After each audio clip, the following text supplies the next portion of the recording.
Nobody is walking around here perfect. Not a single person has every bias checked, is fully self-aware of everything that they carry. The difference is in people who care enough to find out and people who do not.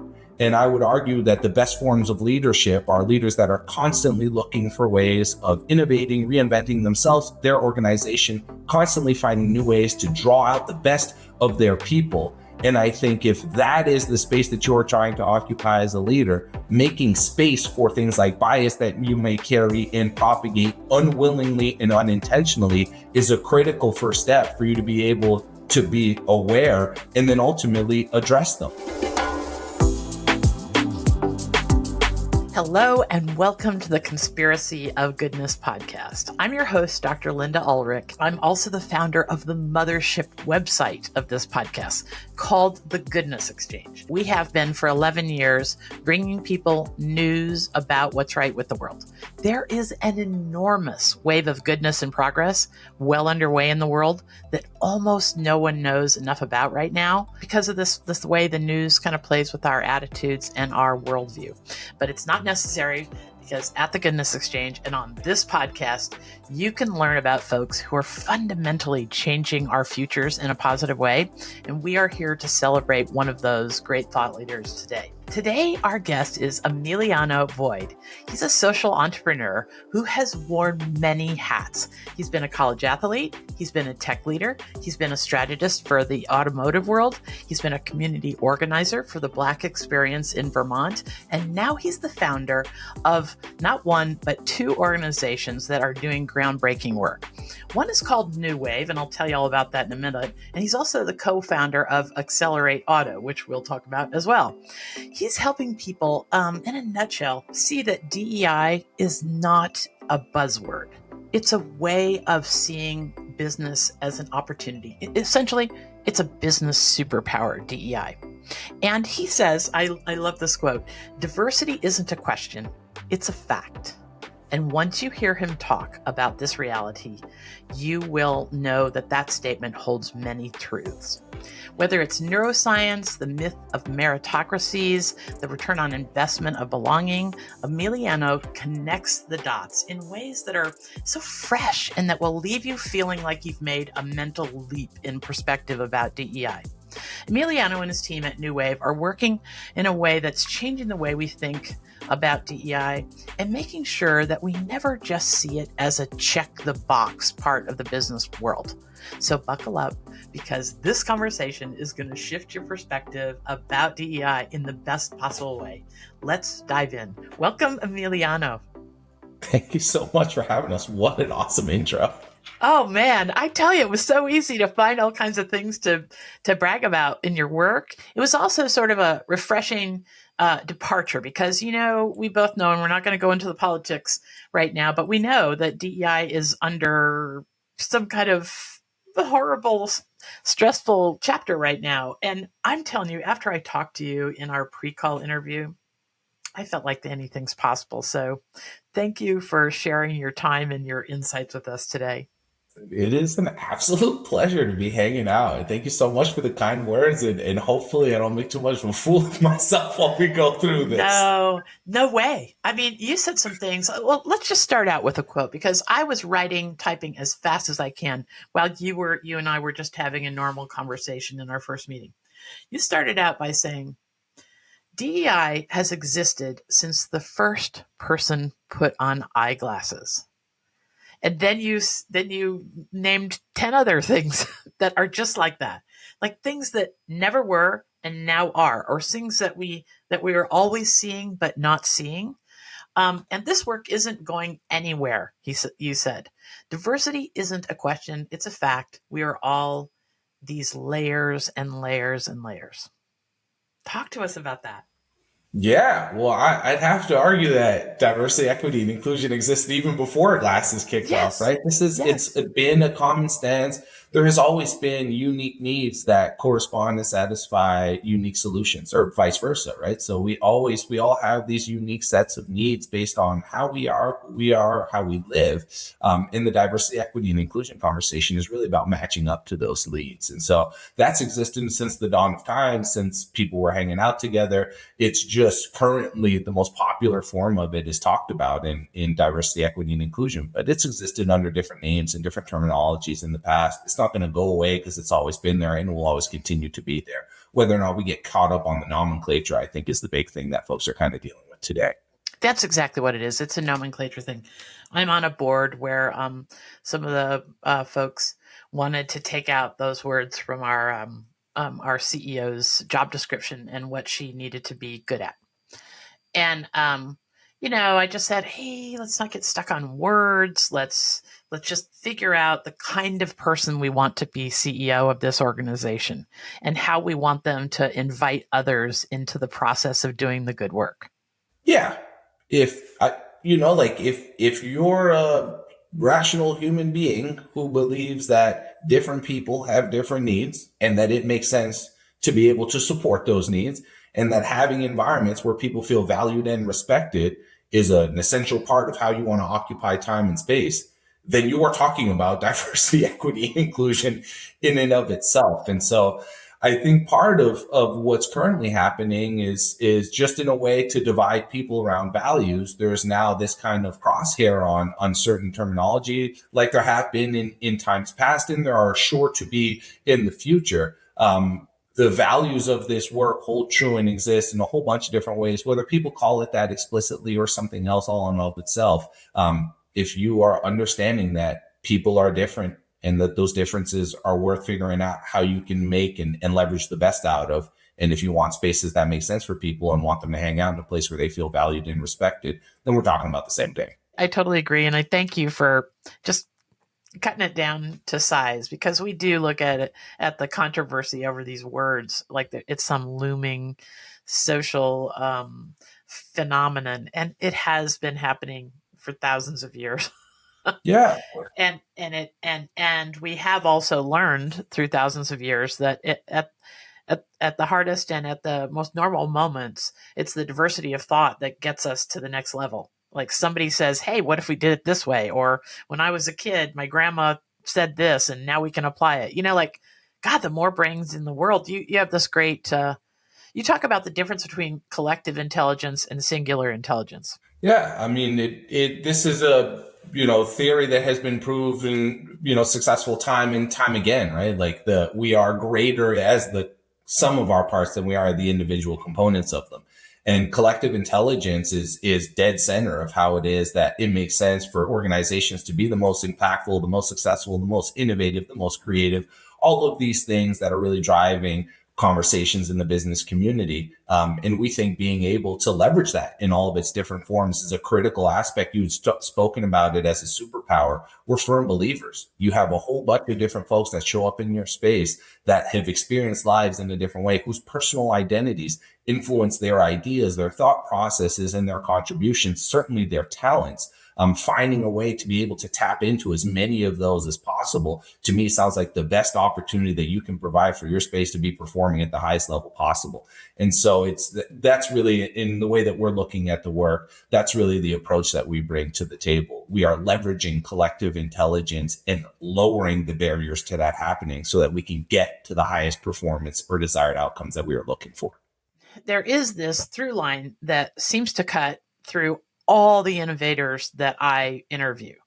And it is that no one started out saying, I'm going to go do this thing, or I'm going to go fix this problem. I'm going to prepare my whole 20-something life and 30-something life to go impact this problem in the world.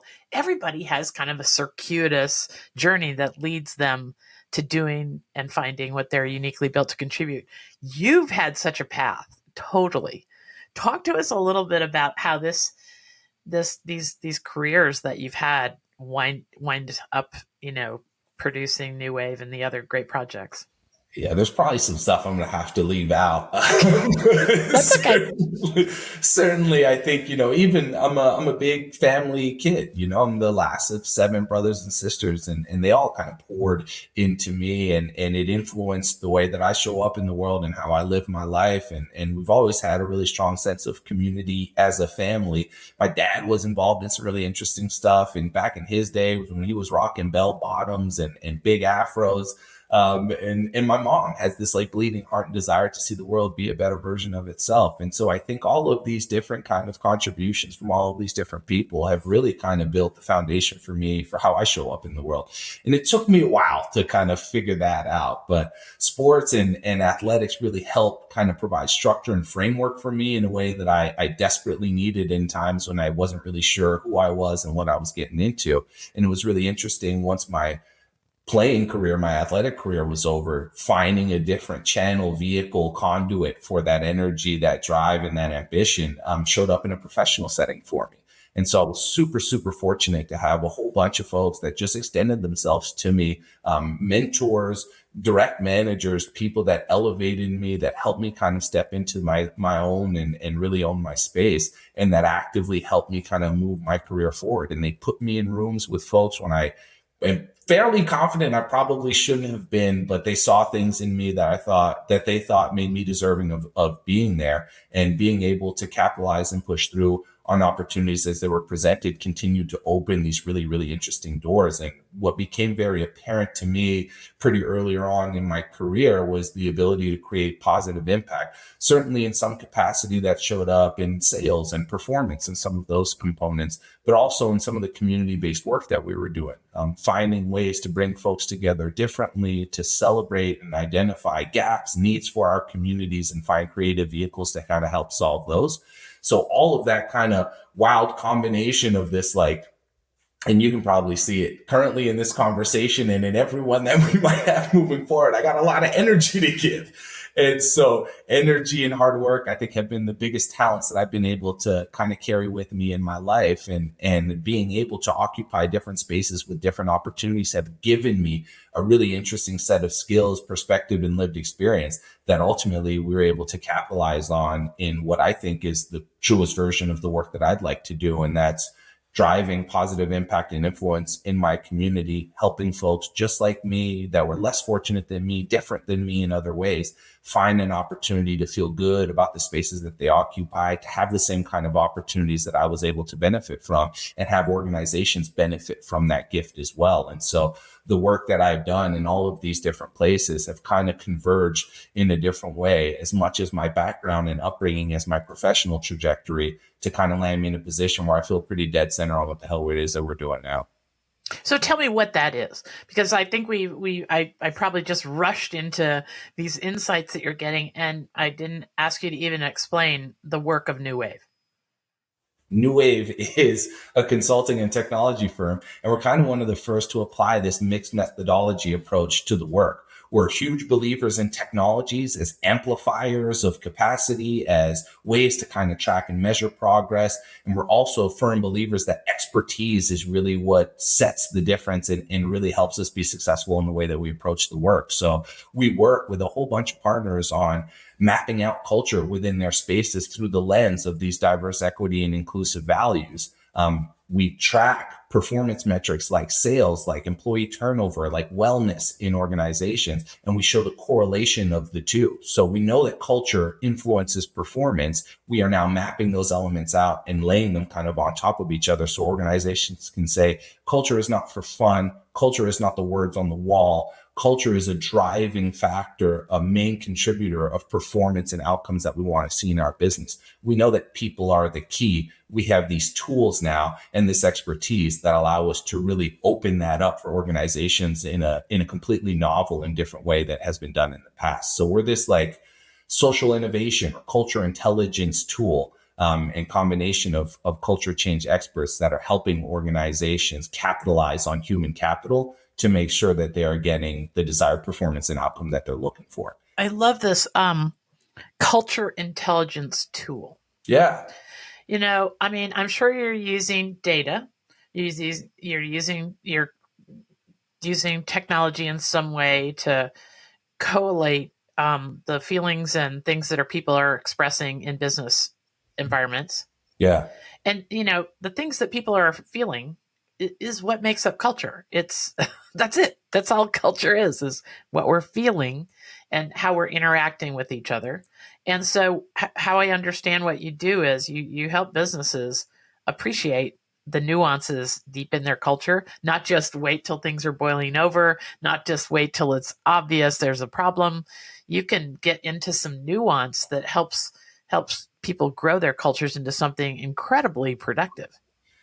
That's the whole crux of the space that we are occupying. People drive performance, not process, not policy, not operations, not people, right? People are the key to all of this stuff kind of working.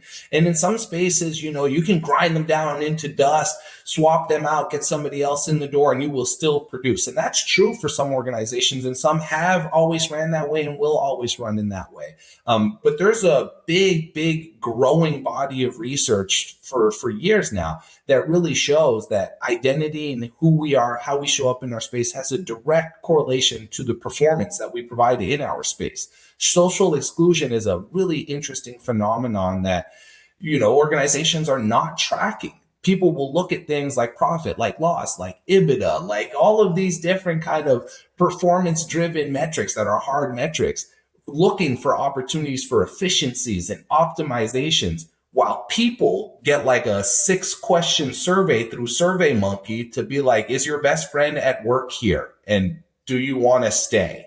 And that's about the extent of the tools and the efforts that we put around, soliciting feedback from our people, understanding how our space is influencing them, and trying to figure out correlations towards how that is helping our organization perform or not. But we come in and we provide a whole bunch of culture change expertise that allow us to look at things like social exclusion, which is the likelihood of somebody not feeling like they're a part of the dominant culture reflected.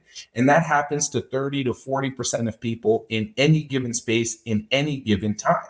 And when you feel like you're outside of the dominant culture, it fires up the same kind of neurological pathways in your brain as physical pain. It hurts people to not feel like they are represented or reflected in the dominant culture. And that pain directly influences their ability to perform the tasks asked of them.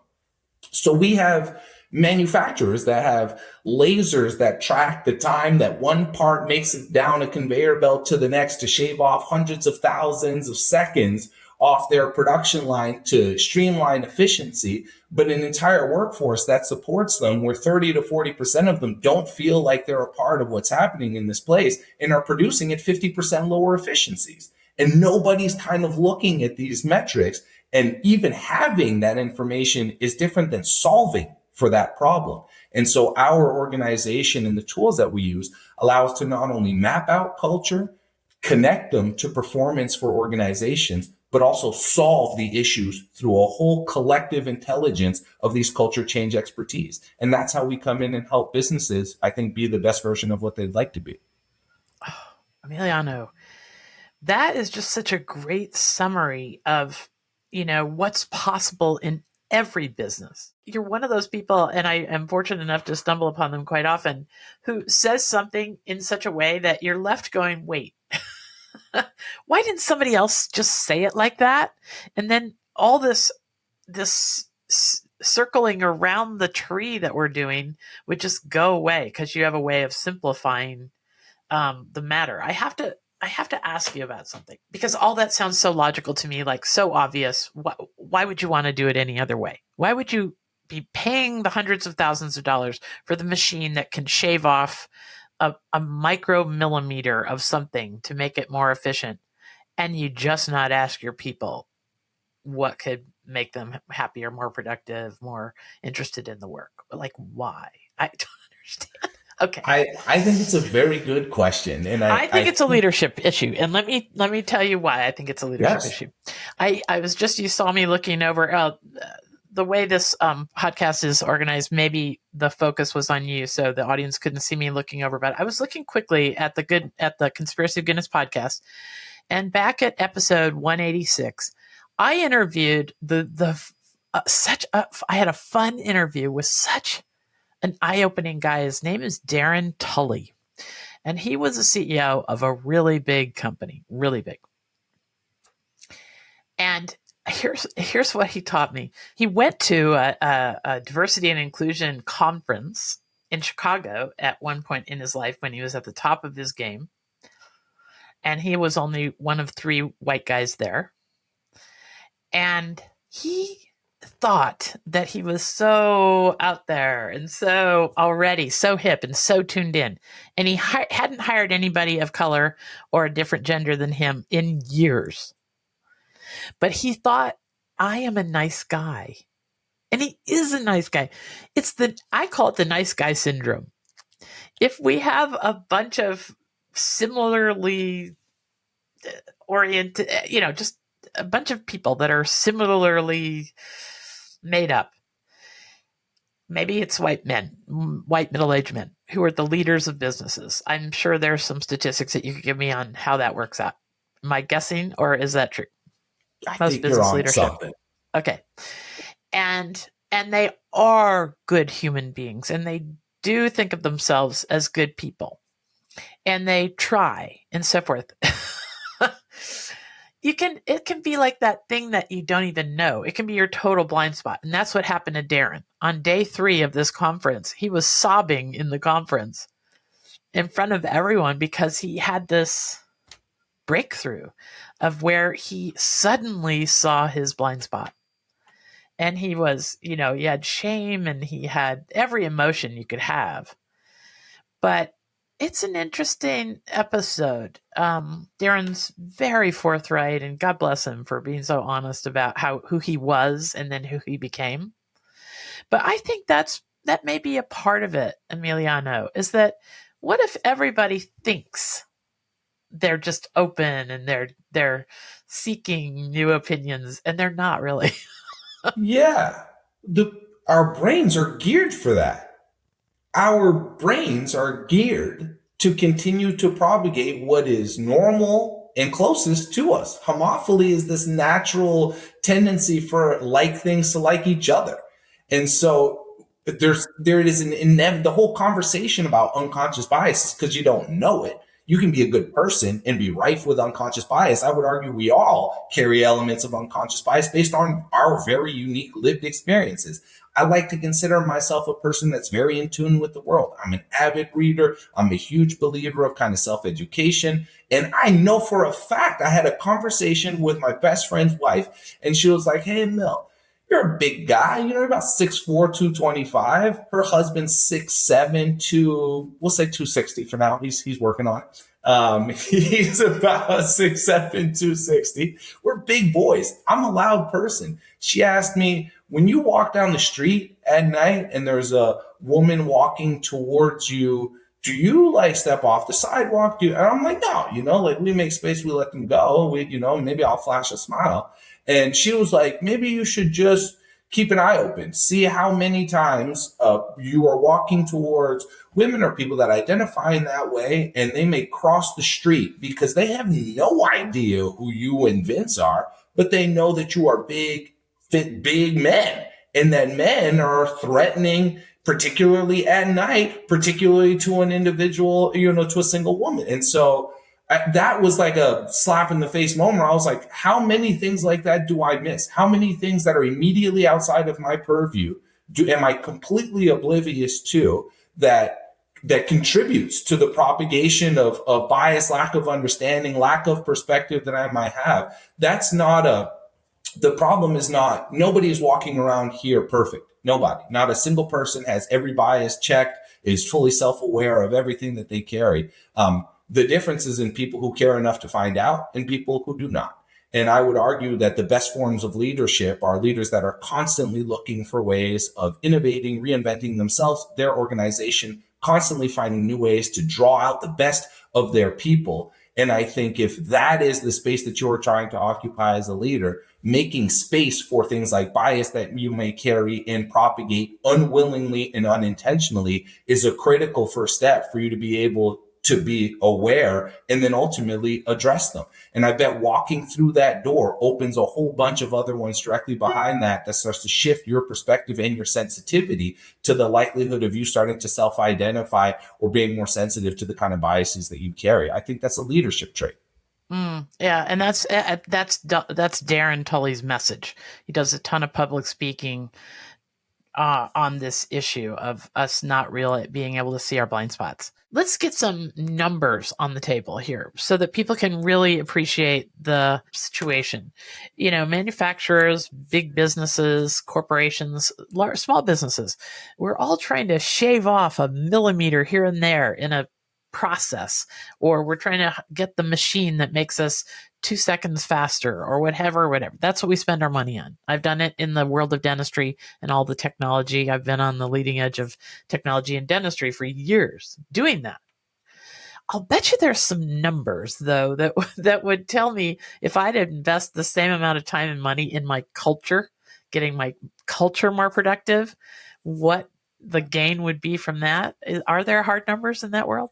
There's some really interesting research around it. So everything from productivity to profit to, McKinsey, Deloitte, Boston, they all have these really, holistic research. Some of them are worth looking at it with a very critical eye. Some of them, they do a good job of positioning the data in a way that makes it feel like it is a guaranteed, and that's never the case.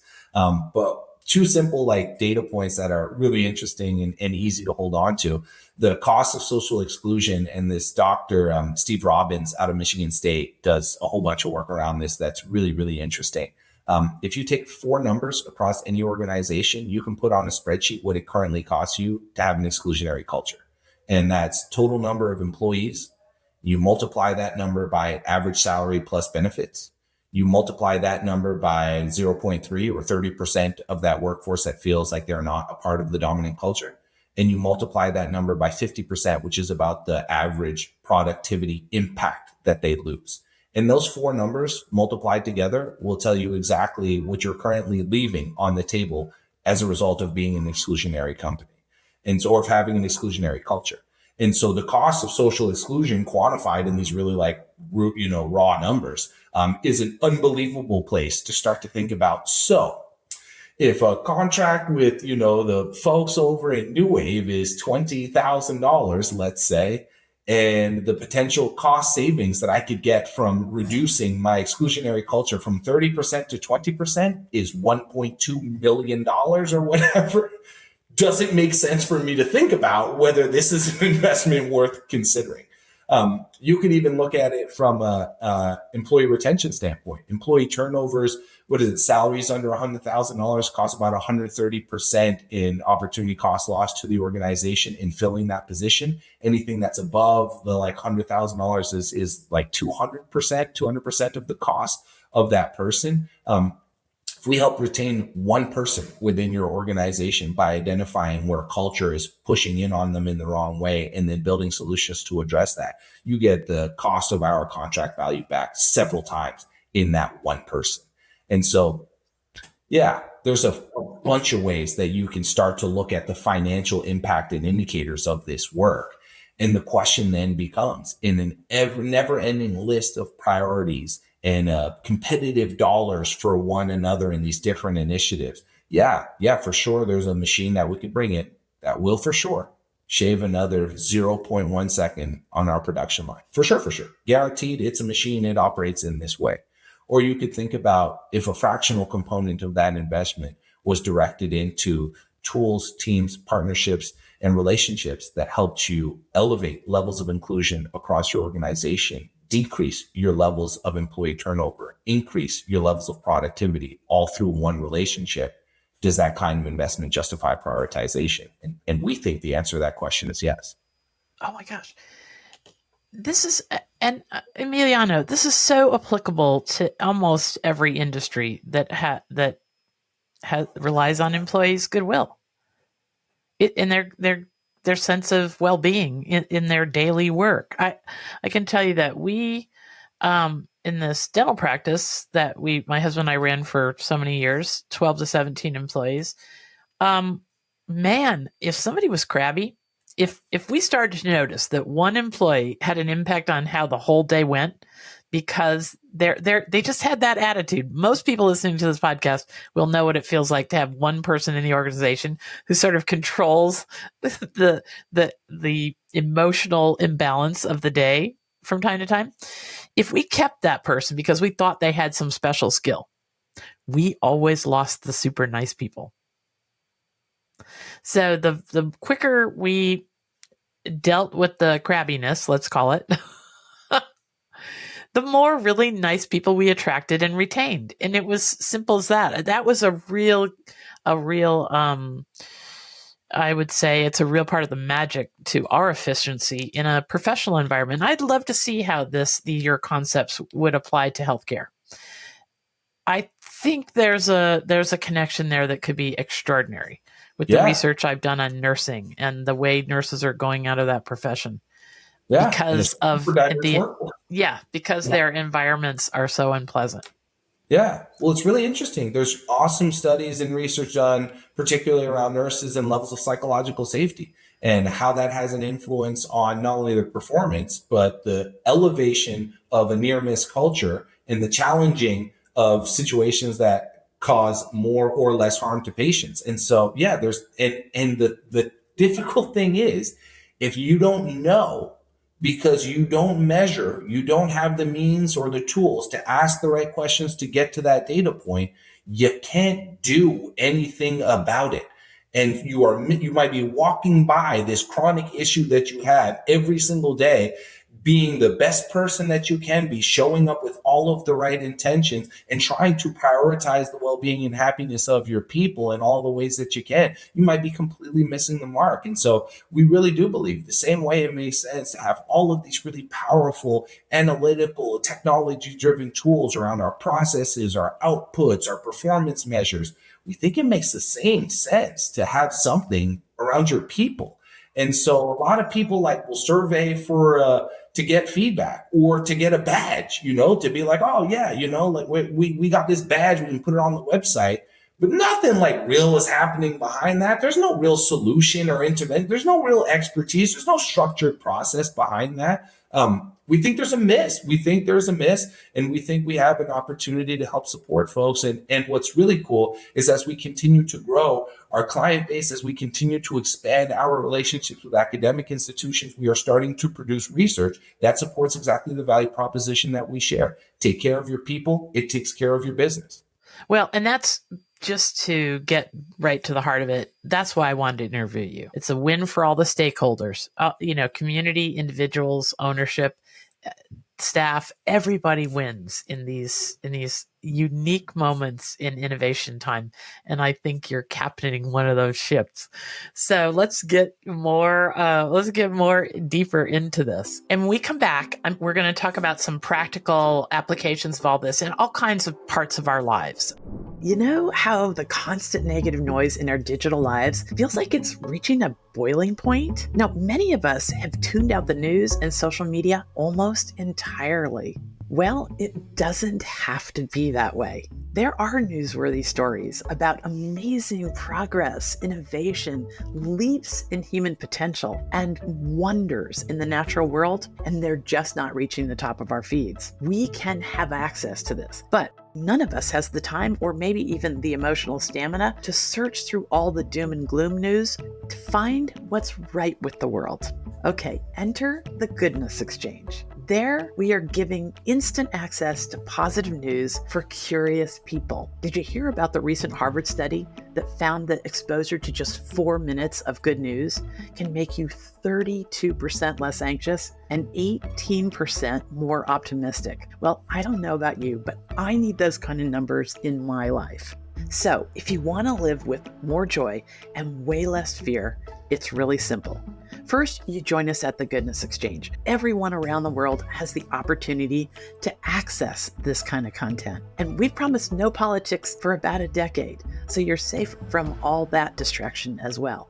Second, you allow this new, more positive, balanced worldview to put a spring in your step again. It can change the way you react to your kids, your coworkers, everybody you come in contact with. And the stories we write about can make you the idea person in your circles. These challenging times call for us to wake up and take control of our perspective.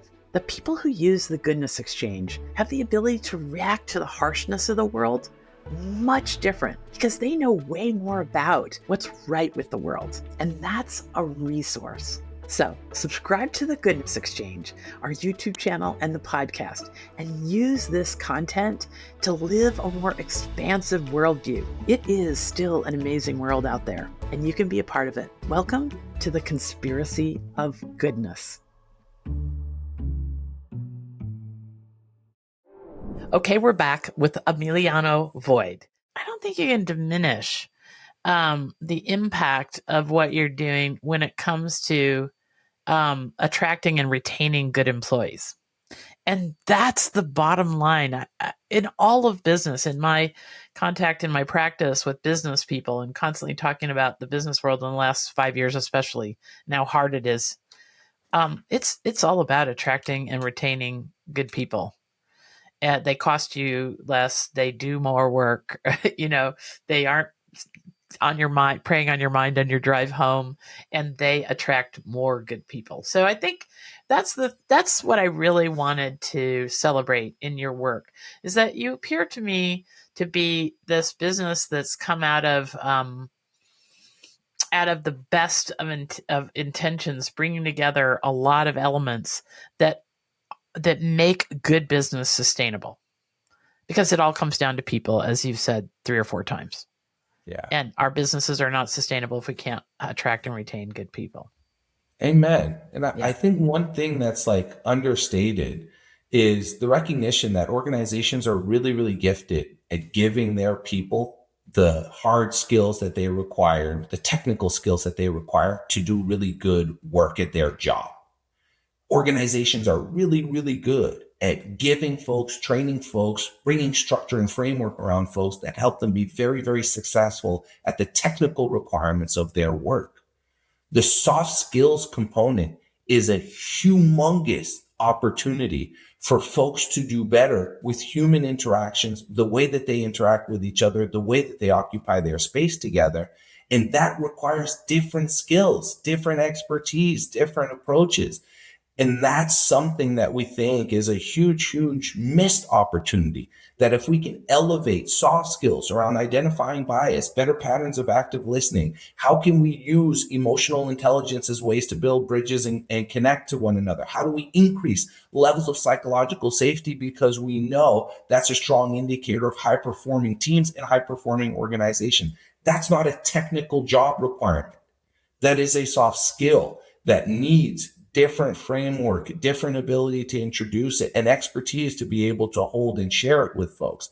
And so being able to identify where people are lacking from a culture standpoint, and then being able to provide not only solutions, but the ability to develop professionally soft skills that support the propagation of higher performing and more inclusive cultures immediately has an impact on business performance and bottom lines. And we know that the research shows up in a whole bunch of different ways, but the tools and the approach to support that part, our people, as a primary resource and driver of success for our organizations, that's where we think that there's still a whole bunch of opportunity for folks to be better served in, and that's what we're trying to do.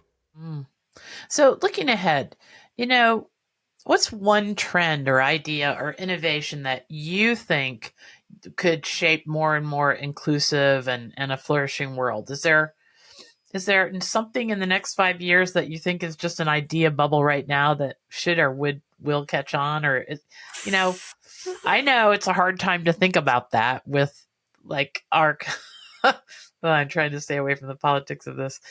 With the policies that are coming down to actually scrub the words diversity, equity, and inclusion out of organizational documents. I know it's a hard time to think about this question, but that's who the innovation leaders are, is the people who can see in the dark a little bit and see that tiny spark of light. So is there a trend or an idea or an innovation that you think is on the horizon that's going to get some daylight and some oxygen as soon as we get through this weird clinky period we're in?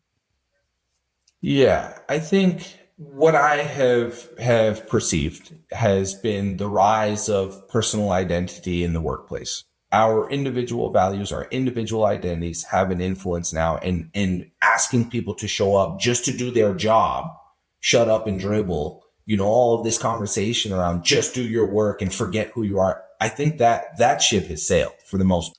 Okay, I do too. I cannot see it with my generation. Sure, My generation tends to be in a lot of boards, and I have sure. been on a lot of boards, and I don't see it sailing with my generation. Fair But enough.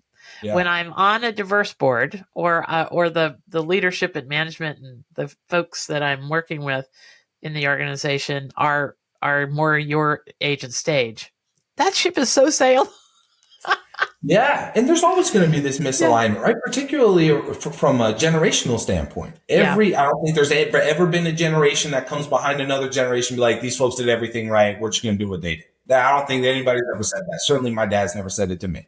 But what I believe is that organizations that will continue to put themselves at the front of the line, the most innovative leaders, will continue to tap into the things that are most critical for their people, and identity is a component of that. And I think the measurement of people and how they show up with all of the different segments of their identity will be an interesting thing that I hope continues to trend positively, because we know that different forms of identity influence how we experience our space. What I know is that if current climate is what shut down efforts to care about the differences between people, the identification of barriers that stop people from being successful in the ways that they want, and the desire to create environments where people feel valued and respected. If it was just this election that changed that for you, I hate to be the one to tell you, you never cared about it in the first place. People that will continue to do this work, maybe it won't be under the same umbrella, but these core principles of building workplaces that are valuing the diversity of experiences, identities, and ideas that people have, that work's not gonna stop. So what I'm hopeful for is this is the iteration, and I think this is like the tale as old as time. Whenever that there is a big push for the advancement of people that have less opportunity, less representation, and less power in a space, often it is met with the same, if not greater strength, counter push going the other direction. Systems of oppression don't go away. They get really creative at reinventing and reformulating themselves. And I think systems of innovation do the same thing. And so we know that people are, what I hope is that the same way that people are getting pushed back hard and they're saying, oh my God, we could never talk about this stuff. And if that's where you land with all of this, that's the desired outcome that you were looking for. This just gave you an easy out. If you're the kind of folks, the kind of leaders, the kind of organizations that have always prioritized your people, that have always appreciated that different opportunities provide, different people provide us different opportunities. Work environments should be apt to creating as many opportunities for success as possible, and people should feel good about the spaces that they occupy. You're going to still continue to find a way to move yourself through that work. So I'm really excited to see there are already kind of these rebranding and reformulating of the frameworks of these ideas of DEI, where it's a fair framework or something new and emerging that's coming out. Like I said, from the first time that it made sense for people to wear different pairs of shoes, different sized pants, or anything of that nature that identified that different people need different things, that's when DEI started. And our ability to carry that through, maybe today it's less popular to be talking about it under this moniker, but the people that want and have always cared about this work will continue to find their way through this work. And what's interesting now is I think we just have a clearer line of sight of who is performative and who is committed in the process. And I think that's an interesting data point for folks to hold on to, particularly a younger workforce that cares more and more about the social implications of where they spend their time, their talent, and their effort. And is that showing up in the reviews? I haven't looked because I haven't been job searching in a while. But is that showing up in places like Glassdoor and things where employees actually talk about the companies they've worked for positively or negatively? I'm not sure. I would dare to imagine that it's showing up now in ways that yeah, certainly I would not be surprised That's if that. okay, but it's Yeah. aspirational. Yeah, but I do think what's really interesting is like talking about people that are hiring, this emerging workforce and being asked questions flat out. What's your position on diversity, equity, and inclusion? What do you folks do? And being like, oh, we don't do anything. Like, great. That makes me, particularly if I'm like a member of an underrepresented community, I feel real good about hearing that answer and about coming here and working for this organization. So yeah, I think what's interesting is we are walking into, or currently we are experiencing the most diverse generation emerging into the workforce as ever before. These people care more and more about social implications of the way that they occupy their time in their space, and they have completely different expectations of the workplace. And so it's going to be really interesting how the alignment of organizations being like, no, we don't talk about this stuff. We don't do this stuff at all, with an emerging workforce that cares more and more about it. Something that's going to have to give at some point. I had to write that down because I think that's the reality. Like, reality check. If it is the most diverse workforce that has ever existed, then I don't even think, like, if you're just a half-witted business leader, you're going to have to say, this is the conditions that exist. How do we flourish with these conditions? Whether I agree with them or whether I wish they would go away or whatever. Like, that is the whole thing. Okay, so all that said, we've been talking about nuwave this whole interview. Talk to me about Accelerate Auto, because that's an intriguing initiative that we're dancing around that. Talk to us about Accelerate Auto. Yeah, Accelerate Auto was super cool. Okay, tell me about it. Accelerate Auto was the first nonprofit to get together centered around Black representation in the Canadian automotive industry. And that was spurred from my time when I was working in the automotive space, right on the heels of the George Floyd murder. I was looking around with a few folks and we were trying to figure out what can we do. And so one of the things that started to become very evident was lack of representation for Black folks across the Canadian automotive industry as a whole. And it's really interesting. Canada kind of operates in a way, particularly when you like juxtapose Canada to the US. People are always like, oh, everybody's like, live, go happy, go lucky, we're all holding. That's not how it happens. Systemic racism happens literally everywhere on planet Earth. And Canada is not excluded from it. So what we had found was in the data that we had collected, no new car dealerships were owned by a Black person across the entire country. There was almost zero representation for Black folks across the 26 major manufacturers that were operating in the country from a C-suite perspective. Representation for board members for Black folks was disproportionately low to the representation that they occupy across the country. And so we just started making really interesting phone calls to folks, and we got basically the most holistic representation of the Black lived experience across all these different pillars of the Canadian automotive industry, from car dealerships to suppliers to the financial institutions to the aftermarket components. We had brought together this like coalition of representation from Black folks. Some were seasoned, 20, 30-year executives within their organizations, all the way down to morons like me running around just trying to figure out how can we kind of make better sense of this situation. And so we got a whole bunch of folks together and we started having some really interesting conversations. We were positioned kind of as this group internally from within the automotive industry, trying to share that we were folks that had benefited from what was an awesome industry. And we were acutely aware of the fact that we were some of the few, if not the only, in most spaces that we were occupying. And we're really, really intentional about trying to work with the major manufacturers in the entire industry to figure out how can we solve this problem. And so we built kind of the strategic planning process. There's an executive director now that runs the whole thing. But it was, I think, the first time that, it was the first time that Black people represented themselves as a unified front and as a real clear mirror of what were systemic level issues across an entire industry. And it kind of forced or encouraged a dialogue that I don't think people were having before we kind of showed up. And so that was really cool. We were able to connect with most, if not all, of the major manufacturers in the country. Some really interesting partnerships had come out of it. Now there's amazing programming that includes like Black mentorship from within the industry to Black communities. They're engaged in speaking engagements with high schools. So trying to prime the pipeline of Black talent for interesting opportunities within the automotive space. It's an incredible organization. And I'm just super, super grateful that I got an opportunity to play a small role in putting it together.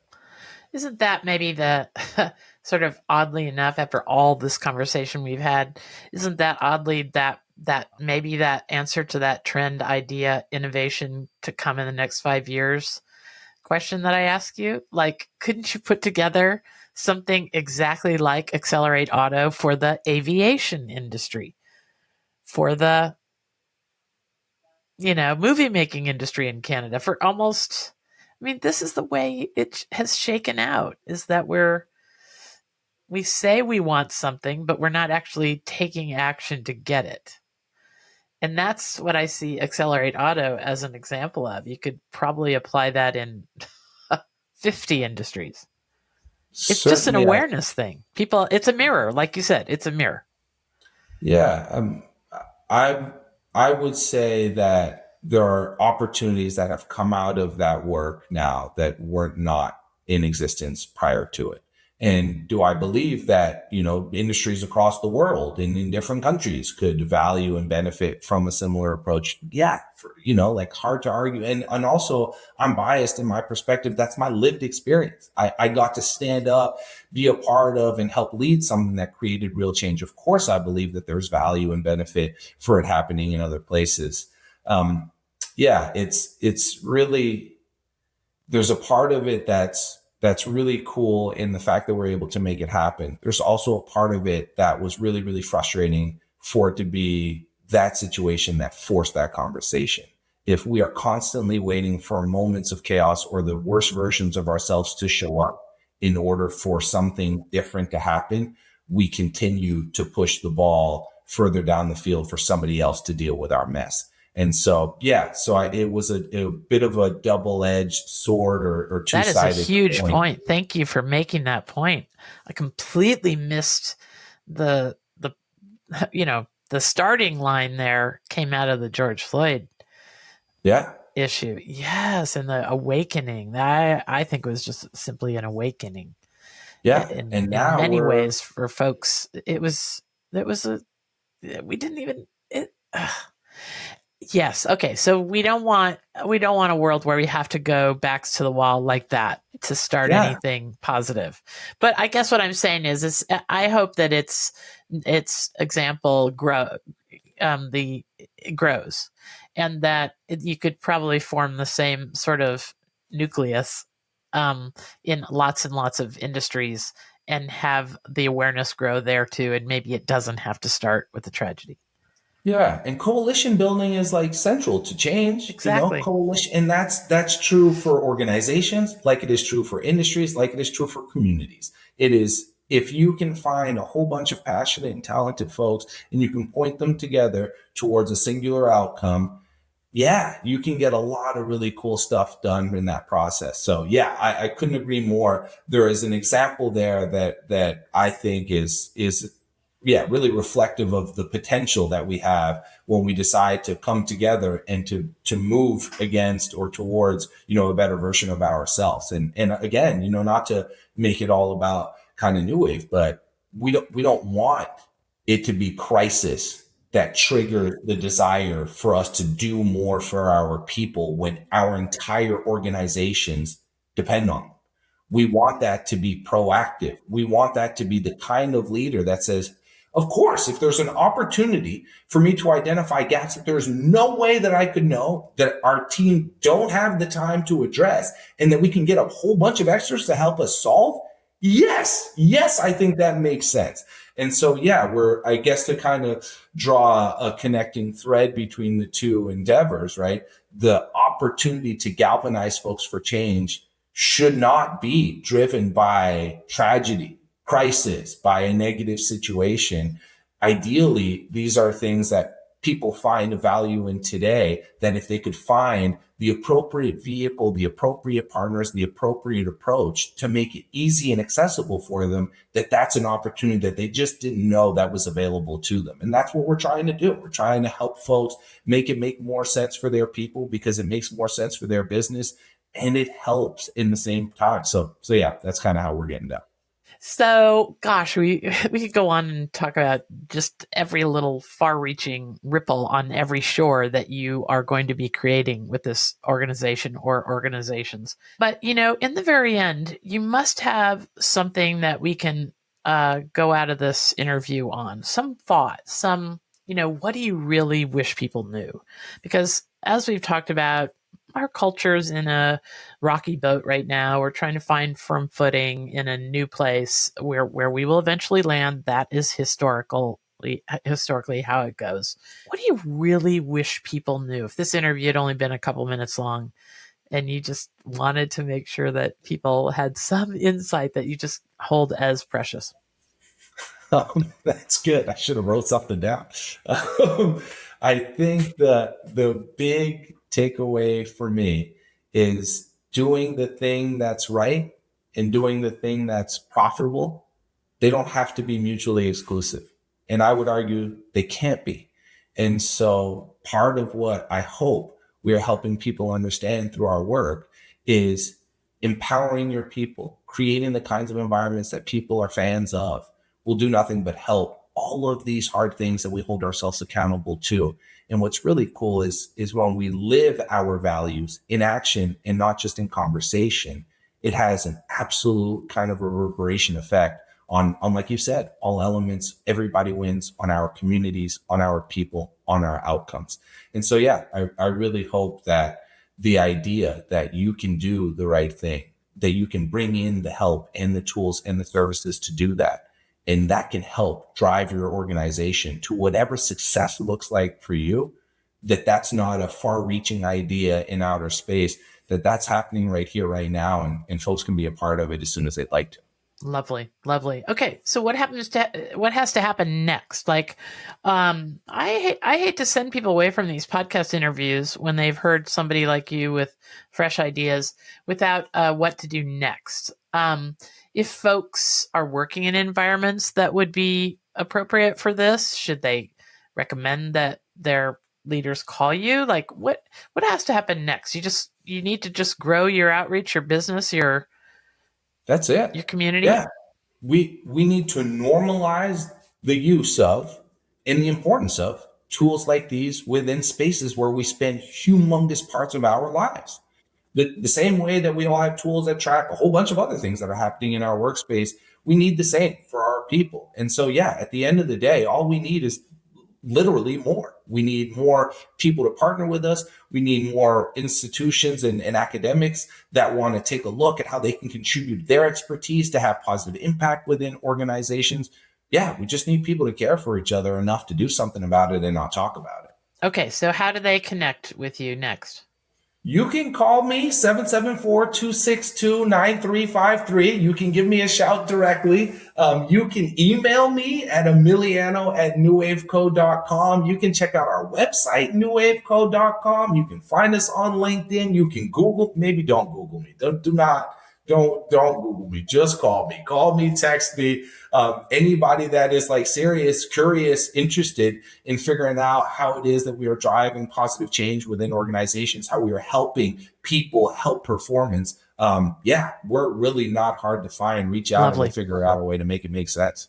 Lovely. And as we wrap up here, I want to tell people that there will be an article on the Goodness Exchange that accompanies this video podcast interview. So you won't have access to all that information if you're just going straight to Spotify or Apple or wherever you get your podcast.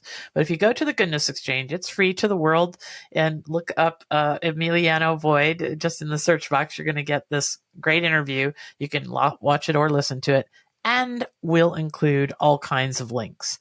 And so you don't have to grab a pen with this information Emiliano just gave us. We'll include it off there. And also whatever else he'd like to add to the article, we'll give him that opportunity to more reference materials and so forth if you'd like, for sure.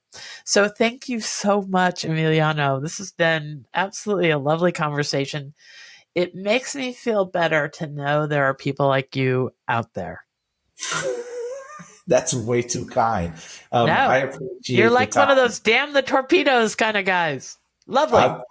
Change is not reserved for special people. It just takes people of action. And I think if nothing else, I'm an interesting combination of stupid enough to believe that I can be a part of it and confident enough to give it a try. So yes. I'm just grateful to be in company of awesome people doing awesome things. And it's an unbelievable, privilege for us to have the chance to spend some time with you, Linda. So thank you so much for thinking of us. All right. Well, I hope the insights that Emiliano and I have shared with you today put a spring in your step, and you remember that the world is still an amazing place, and there are still millions of great people with fresh thoughts and opportunities, and they are increasing our potential every single day.